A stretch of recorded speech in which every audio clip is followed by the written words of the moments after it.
He stood in the rain with mud on his boots and a coat that didn't belong to a man of his blood. Because the women of Castermere had taught him, door after door, that gold draws one kind of woman, and need reveals another. He was a duke pretending to own nothing, searching for the one person in his entire dukedom who would never think to ask what he was worth.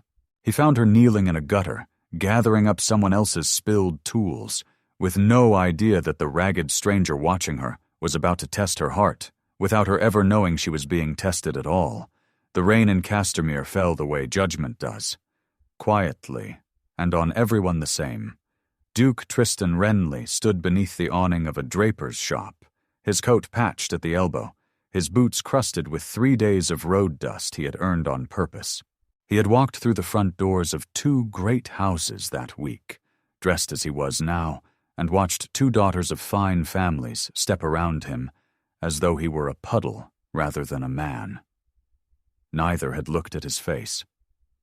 One had pressed a coin into his palm without breaking stride, the way one feeds a dog to keep it from following. He did not resent them for it. That was the strange, aching truth of it. He had expected exactly this, had built the entire test around the certainty that gold drew one kind of woman and need revealed another. What he had not expected was how much the proving would cost him personally, how each closed door and averted gaze would feel less like data and more like confirmation of something he'd suspected since his father's funeral, that a title was the only thing anyone in Castermere had ever truly courted in him. The rain thickened. Across the narrow lane, a market stall keeper was already pulling in his awning, calling out the last of his bread at half price before the weather claimed it. Tristan watched the street empty of everyone with somewhere warm to go, and told himself this was simply Tuesday, simply rain, simply one more unremarkable hour in his unremarkable disguise, though some part of him, the part that had not yet given up on Castermere, hoped the next door he knocked on would be different. The plan had begun 3 months earlier, in his study, with his late father's ledgers spread across the desk like an accusation. Tristan had inherited not just the dukedom, but its appetite. Every unmarried woman within 40 miles suddenly fluent in his preferences, his income, his late mother's favorite color. He had sat through 11 dinners in a single season where the conversation orbited his title so completely that he began to suspect, with a coldness that frightened him, that he could die at the table, and no one would notice until the inheritance papers needed signing. So he had done something his solicitor called reckless, and his aunt called scandalous. He had taken a beggar's coat from the poorhouse donations, smudged his jaw with 3 days of stubble, and walked out into his own dukedom as no one at all. No retinue, no name, just a man in the rain, asking for bread or work or directions, watching, always watching, for the one response that gold could not buy and status could not fake. A woman who would be kind to nothing, because there was nothing in him to be kind to except the fact that he was a person. He told himself he would know her the moment he found her, though 3 months in, he had begun to wonder if she existed at all, or if he had built her the way lonely men build entire countries out of a single remembered kindness. The thought unsettled him enough that he nearly turned back toward the manor that evening, nearly let the test end quietly, the way most of his father's experiments had, in a drawer no one opened again. If stories like this, quiet men hiding behind disguises, women who prove their worth without ever knowing they're being watched, pull you in the way they pull us in. Point your phone at the QR code on the screen now and subscribe to the channel. It helps us keep making stories like this one for you. She was kneeling in the mud outside a clockmaker's shuttered window when he first saw her, gathering spilled tools into a canvas roll with the particular efficiency of someone who has dropped things before and learned not to panic about it. Marigold Stace did not look like a woman the parish whispered about, though they did. Her father's shop had failed 8 months prior, swallowed by debts he'd never explained before he died. And she had spent every season since mending what she could and selling what she couldn't. Tristan approached only because the wind had taken his hat into the same gutter where her tools had scattered. And for a moment they were simply two people retrieving things from the same cold water. She handed his hat back without comment on its state, without the flicker of distaste he had grown almost used to. When he thanked her, voice rough from a day of disuse, she only nodded toward the bakery 2 doors down and said the ovens were still warm if he wanted to dry his coat by the window. No charge for standing near a fire. It was such a small thing. He turned it over in his mind the entire walk back to where he'd left his horse hidden in the trees outside town, turning the sentence like a coin to check if it was counterfeit.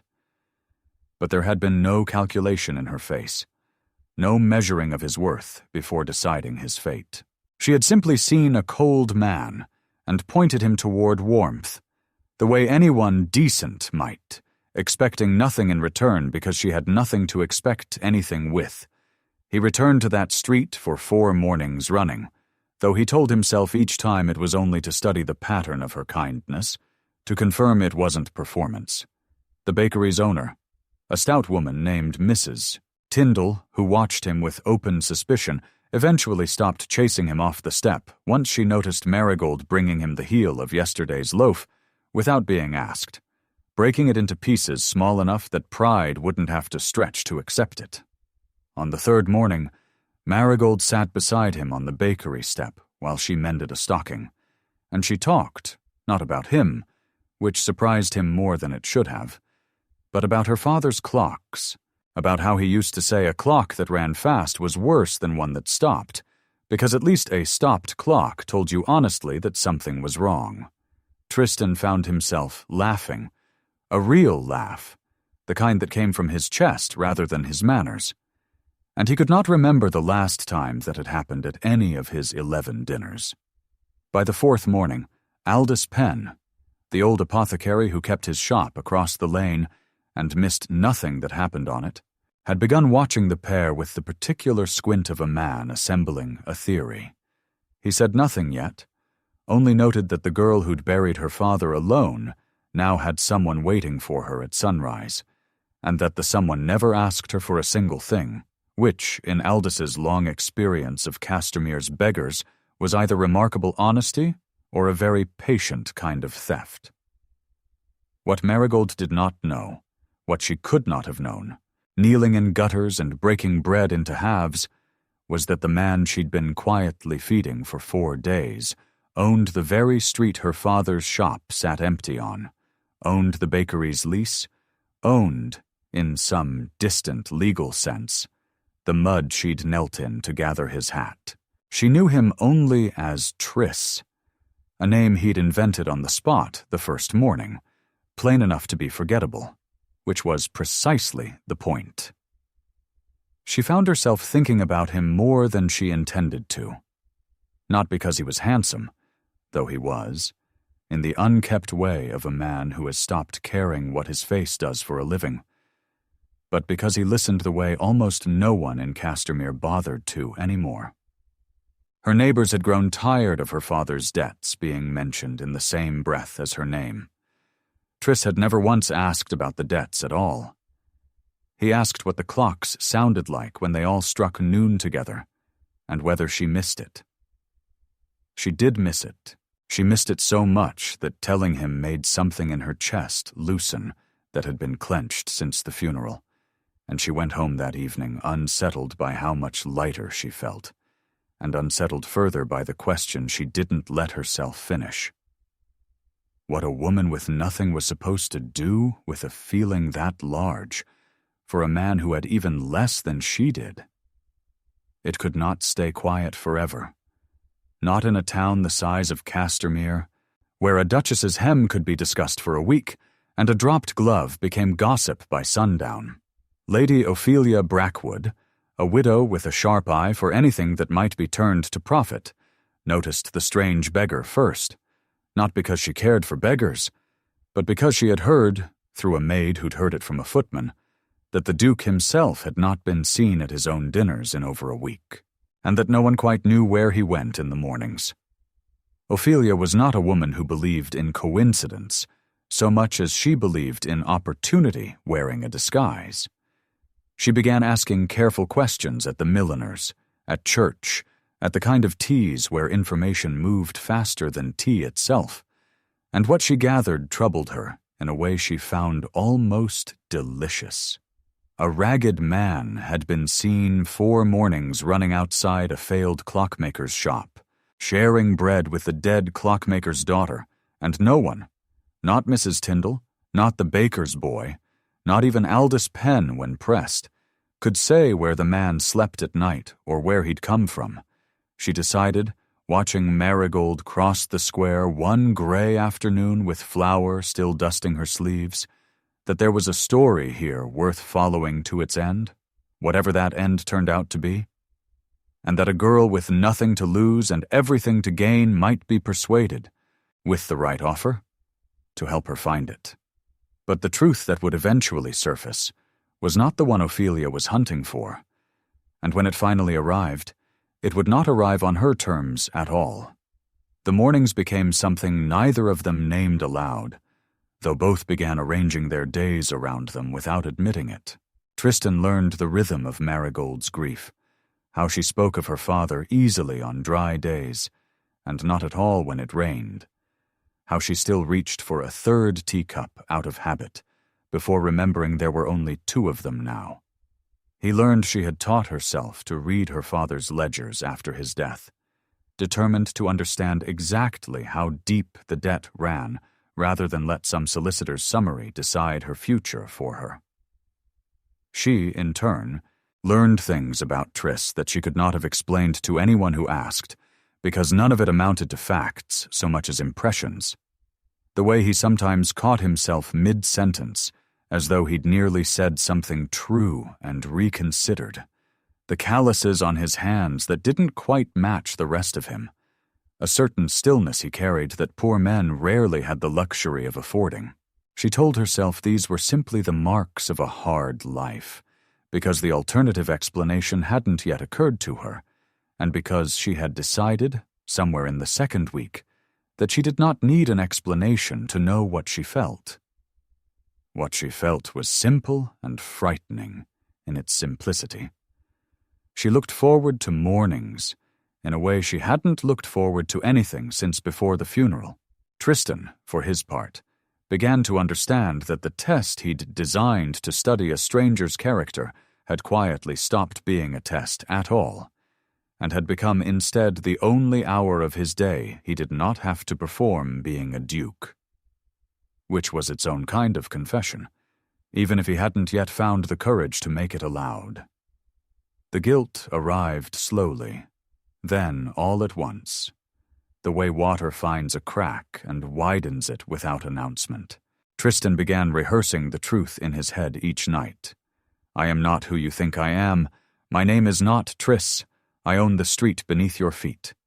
And each morning found some new reason the words weren't right yet, weren't safe yet, would ruin something too new to survive the weight of it.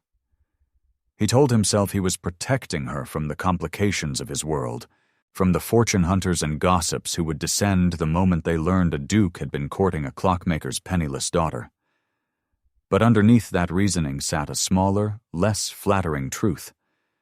He was afraid that the moment she learned what he was, she would look at him the way the others had, not with cruelty, but with calculation, however small, however involuntary.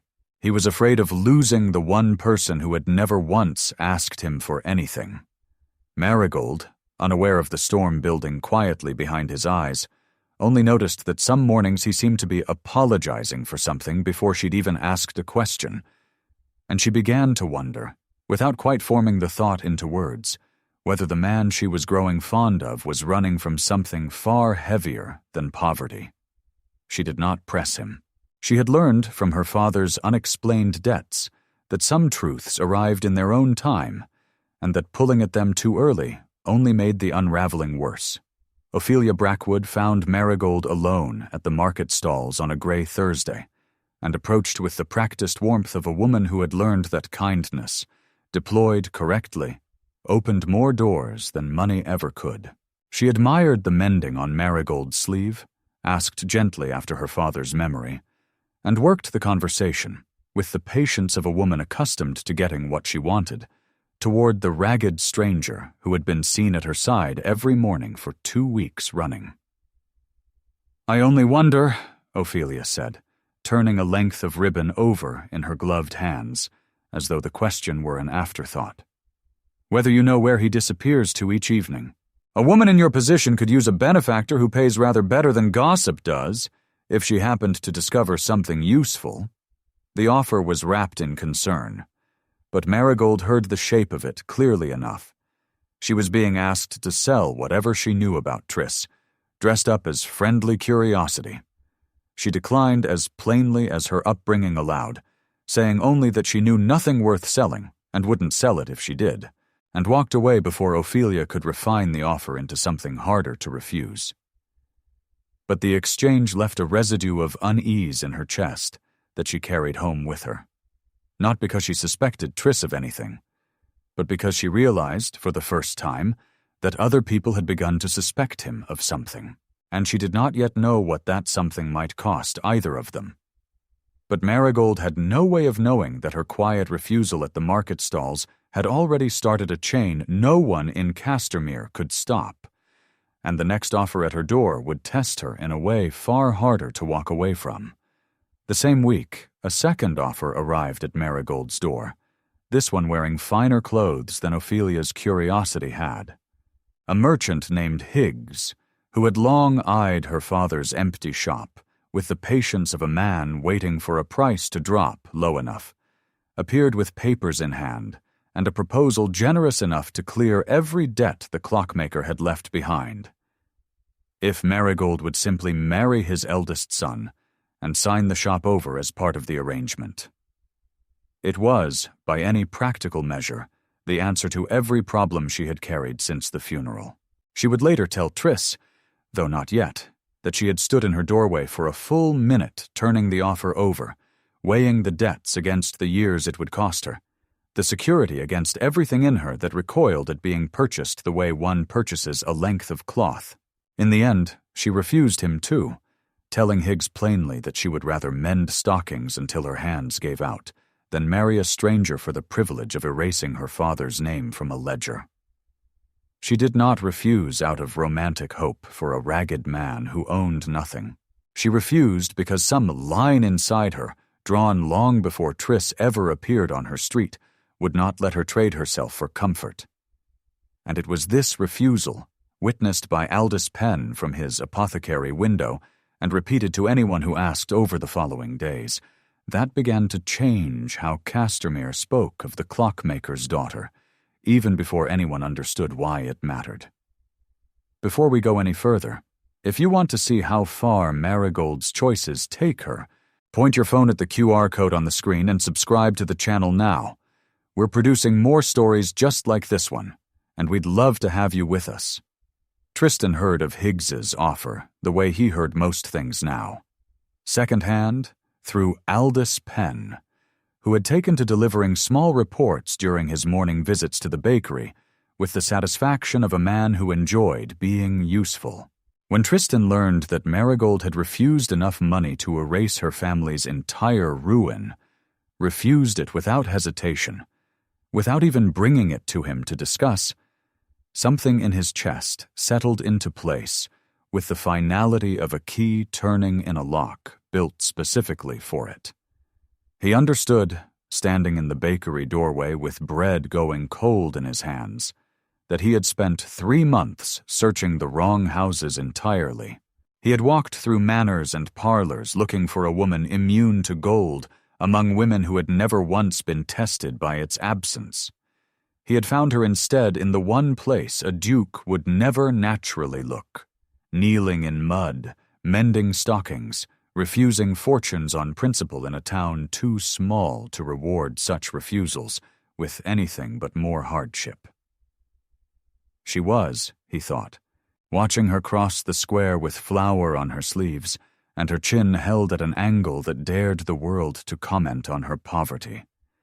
Exactly the queen he had been looking for, not because she carried herself like nobility, but because she had refused, again and again, to be purchased by anyone who mistook her circumstances for her worth. The trouble was that he now had to find a way to tell her the truth, without her concluding that he, too, had simply been another man testing her for his own purposes. It was Aldous Penn, of all people, who first mentioned the part of the story Marigold had never spoken aloud to Tris, not out of malice but because old men in small towns rarely realize which secrets still wound. He let slip, while discussing the clockmaker's failed business over the bakery counter, that the debts hadn't come from poor craftsmanship or bad luck at all, but from a gambling debt her father had quietly carried for years, one he'd hidden from his own daughter until it consumed everything he owned. Marigold had known this, of course, had known it since the solicitor's grim reading of the estate, had carried the shame of it alone for 8 months, rather than let Castermere learn that her father's failure had a name uglier than misfortune. She had told no one, not even Tris, because some part of her still flinched at the thought of being defined by a weakness that wasn't even hers to begin with, inherited the way a coat is inherited, too large and impossible to take off. When Tristan learned the fuller shape of it that evening, sitting outside the bakery, as the light went amber and thin, he understood with new clarity exactly how much dignity it had cost her to refuse Higgs's offer. She had turned down not just money, but the one clean chance to erase a shame she'd been quietly carrying alone. It made the lie he was still keeping from her feel, for the first time, unbearably small and unbearably necessary to end, though the ending, when it came, would not be one either of them had chosen for themselves. Lady Brackwood did not abandon her curiosity simply because Marigold had refused to feed it. She redirected it instead, the way water denied one channel finds another, and began asking after the ragged stranger directly among the merchants and tradesmen who supplied the manor, men who, unlike Marigold, had every incentive to answer a wealthy widow's questions honestly. It was a stable hand, paid in coin he didn't think twice about accepting, who finally placed the pieces together. A duke who had not dined at his own table in weeks, a horse stabled and recollected from the same patch of trees outside town each morning, and a coat too fine beneath the dirt for any true beggar to own, glimpsed once when the wind caught it wrong. Ophelia took the information to her own parlor and turned it over for 3 days before deciding what to do with it, weighing the satisfaction of exposure against the quieter, more useful possibility of leverage. She had not built her fortune on impulsive revelations. She had built it on knowing precisely when a secret was worth more spoken than kept. In the end, ambition won over patience. She calculated that a duke caught playing pauper, humiliated publicly before he could control the telling of his own story, would be a duke desperate enough to accept whatever marriage might salvage his reputation fastest, and she intended to be standing nearest when that desperation needed an answer. She chose the assembly rooms for the unveiling, a Thursday evening gathering attended by half of a Castermere's standing families, because nothing she could say in a private letter would carry the weight of saying it, where everyone could watch the Duke's face change in real time. She arrived early, positioned herself near the door where the light fell best, and waited with the calm of a woman who has already written the ending of a story and is merely waiting for the room to catch up to her version of it, never once considering that the truth, once loosed into a crowded room, rarely stays obedient to the hand that released it. The assembly rooms were full when Ophelia made her announcement, her voice pitched just loud enough to carry without seeming to try, the practiced cruelty of someone who wanted credit for discovery without appearing to relish the wound it caused. She described the beggar on the clockmaker's street, the hidden horse, the coat too fine for true poverty, and finished by naming him outright.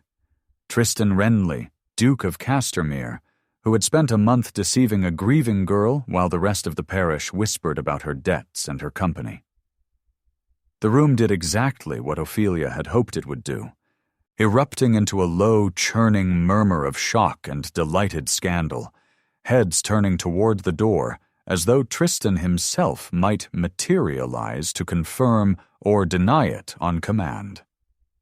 What she had not accounted for was that he did exactly that, having arrived moments earlier in his own clothes for the first time in Castermere in over a month, drawn by some instinct that the lie had reached its final hour and deserved to end on his terms rather than hers.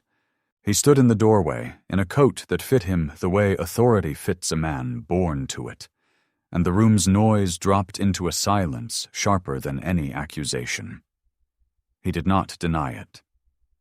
He walked instead to the center of the room, found Marigold's face among the crowd, pale, frozen, flour long since brushed from sleeves that now wore her best and only good dress, and said, in a voice that carried to every corner without straining for it, that everything Lady Brackwood had described was true, and that the only thing she had gotten wrong was the reason for it. He had not deceived Marigold Stace to mock her poverty or to entertain himself at her expense. He had done it because he had run out of any other way to learn whether a woman could love a man for nothing at all, and he had found his answer in her before he had ever found the courage to give her his name. Marigold heard every word and felt none of the relief a public defense was supposed to bring. What she felt instead was the floor of the last month rearranging itself beneath her, every morning on the bakery step, recast in a single instant as something she had not fully chosen, a test she had passed without ever being told she was sitting it, watched and weighed by a man who held every advantage of knowledge, while she held none. The kindness she remembered offering freely now felt, in the cruel arithmetic of hindsight, like something that had been collected from her rather than given. She did not cry, though something in her chest had folded inward the way paper folds under pressure, creasing in a place it would never quite lie flat again. She thought of the bread she had broken for him, the stories about her father she had told him in confidence, the particular ache of admitting how much she missed the noon bells. All of it offered to a stranger she'd believed was as powerless as she was, when in fact he had held the deed to the very street she'd knelt on to retrieve his hat. The intimacy of those mornings, which she had treasured as the one honest thing in a dishonest season of her life, now felt contaminated by the asymmetry she hadn't known to guard against.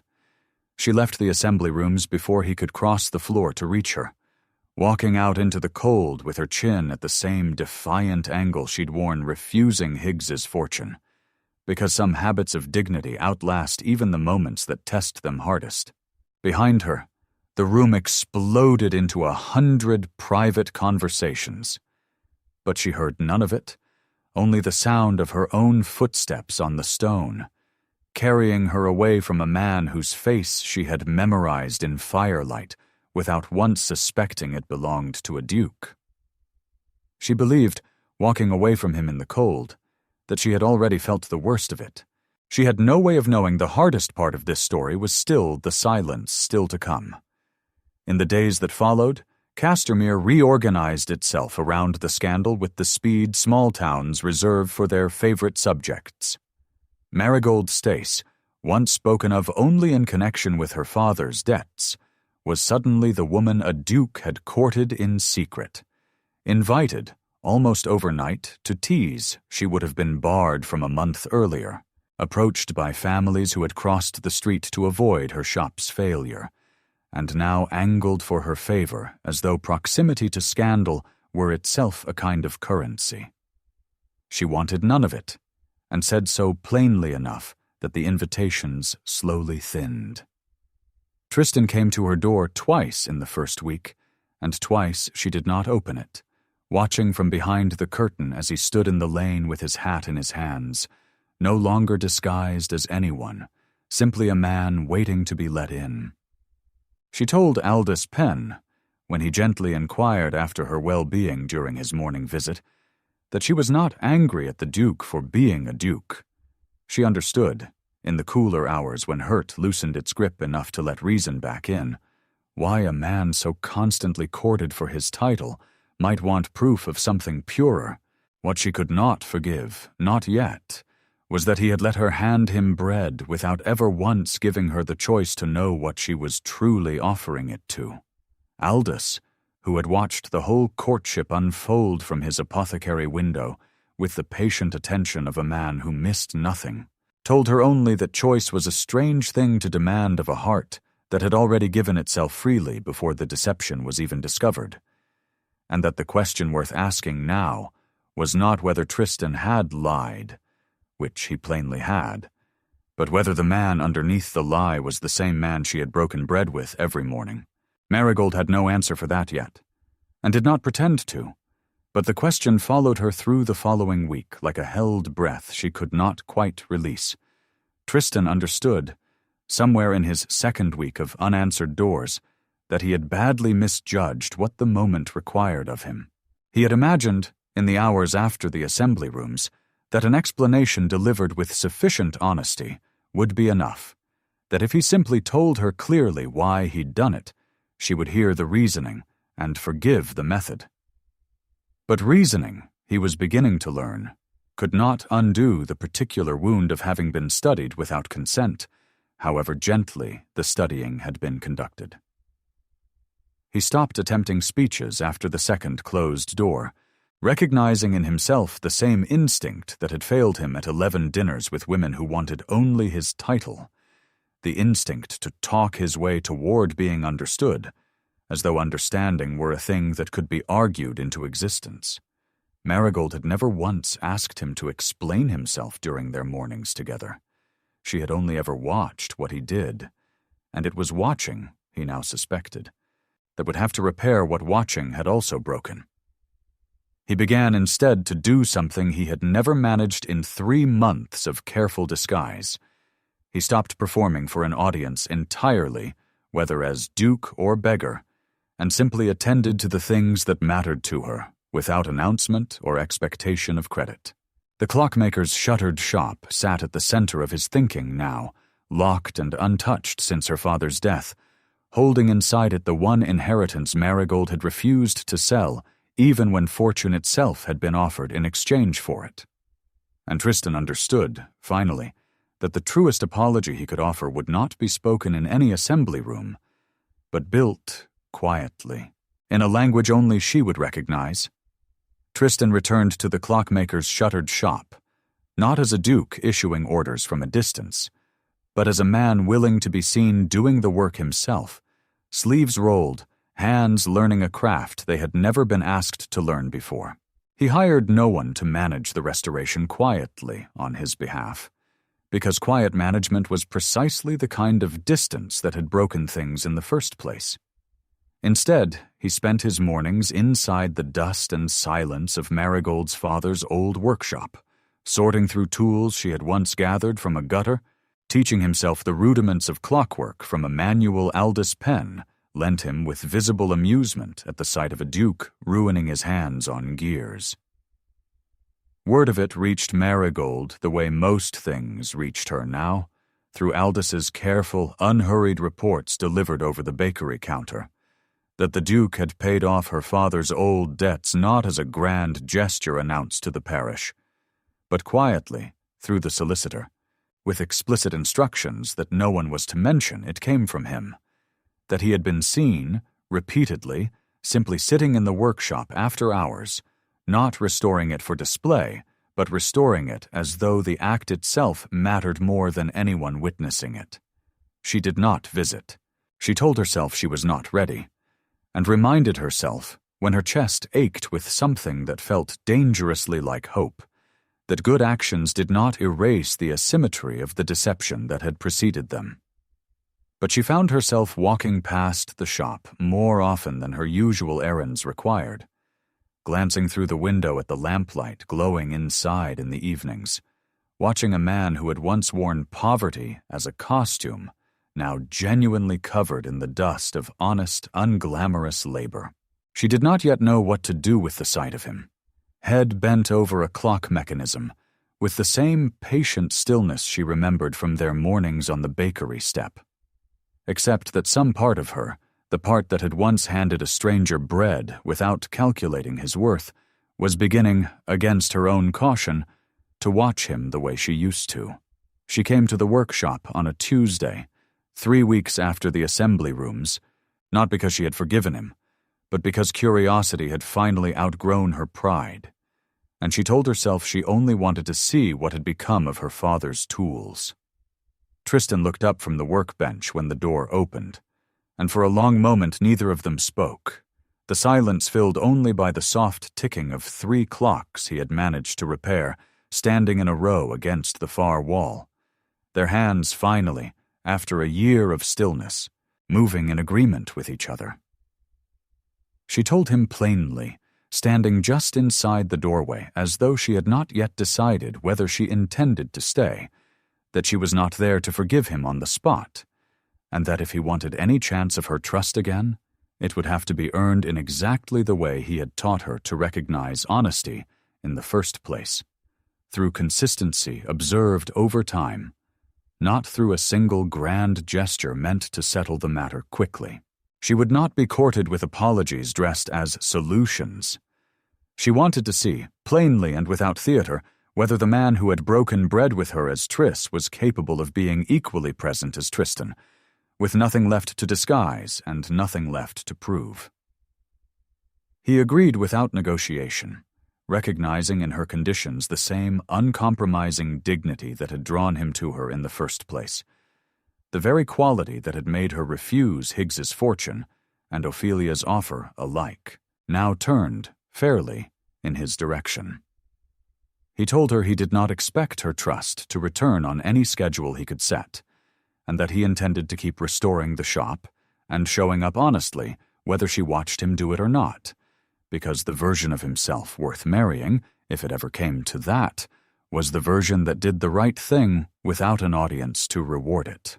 What followed was not a single dramatic reconciliation, but a season of small, repeated honesty, the kind that rebuilds trust the way a clock is rebuilt, gear by gear, with no single piece sufficient on its own to make the whole mechanism turn. Tristan finished restoring the shop fully, and asked Marigold's permission before deciding what should become of it, rather than assuming his fortune entitled him to decide on her behalf. She chose, in the end, to reopen it under her own management, with the Duke's investment but her name alone above the door, a condition he accepted without argument. He came to her each week not as a suitor performing devotion for an audience, but as a man content to sit in the workshop in companionable silence while she worked, answering her questions plainly when she asked them and offering nothing more than what was asked. Castermere, watching the pattern unfold over the following months, slowly stopped speaking of the scandal in the assembly rooms and began speaking instead of the clockmaker's daughter who had refused a duke's fortune until he had proven himself worth something more than the title attached to his name. Lady Brackwood, who had hoped the exposure would leave a desperate, reputation-damaged duke within her reach, found instead that her revelation had produced the opposite of what she'd calculated. A man steadier and more transparent than before, and a woman whose standing in the town had only grown harder, not softer, for having survived public scandal without compromising her terms. Ophelia's schemes quietly lost their audience once it became clear that neither Tristan nor Marigold required rescue from a story Ophelia had never controlled as completely as she believed. The proposal, when it finally came, happened in the workshop itself, among the clocks Tristan had repaired with his own uncertain hands, on an ordinary Tuesday, with no audience beyond Aldous Penn, pretending great interest in a jar of dried herbs through the apothecary window across the lane. Tristan did not arrive with a ring chosen for its grandeur or a speech rehearsed for its persuasion. He asked Marigold simply whether she would consider building a life alongside a man she had already seen at his most honest and his most dishonest both, and let her answer arrive in her own time, rather than performing urgency he did not feel. Marigold considered the question with the same unhurried seriousness she gave everything that mattered, recalling Higgs's fortune she had refused, Ophelia's offer she had declined, and the season of patient, undecorated honesty Tristan had built in this very room without ever asking her to watch him do it. She told him she would marry him not because he was a duke, and certainly not despite it, but because he was the only person in Castermere who had ever needed nothing from her and given everything anyway. First as a stranger with empty pockets, and now as a man with every advantage who had chosen, repeatedly, to act as though he still had none. Word of the engagement spread through Castermere, with none of the scandalized fever that had accompanied Ophelia's revelation months earlier, carrying instead the quieter satisfaction of a town that had watched the full arc of the story and understood, finally, what it had witnessed. Not a duke's deception forgiven too easily, but a woman's dignity proven too consistently to be denied any longer. They married in spring, in a ceremony far smaller than Castermere's standing families expected of a duke, held in the square outside the very shop where the whole story had begun, with the clockmaker's restored clocks visible through the window behind them, all of them finally keeping the same honest time. Marigold wore a gown the color of new leaves, simple by the standards of the assembly rooms that had once watched her humiliation, and stood beside a man who had learned, the hard way, that titles purchase obedience but never earn devotion. Aldous Penn gave her away in the absence of her father, a role he accepted with quiet pride and no small satisfaction at having watched the entire courtship unfold from his apothecary window from its very first cold morning. Lady Brackwood did not attend, having found, in the months since her revelation, that Castermere's appetite for her particular brand of scheming had thinned considerably, once the scandal she'd engineered produced a happier ending than she had ever intended. In the years that followed, Castermere remembered the story not as the tale of a duke who deceived a poor woman, but as the tale of a queen no one had recognized, a woman who had been tested without her knowledge and found, again and again, to possess a dignity that no fortune could purchase and no scandal could diminish. She had never asked to be crowned by anyone's gold. She had simply refused, every single time it mattered, to be anything less than herself. And in the end, that refusal was the only crown she ever needed to wear. If you enjoyed watching a duke learn that no title can buy what Marigold gave freely, point your phone at the QR code on the screen now and subscribe to the channel. It's the best way to make sure you don't miss the next story like this one. Tell us in the comments, was it forgivable, what he did, or did she deserve more time before she let him back in?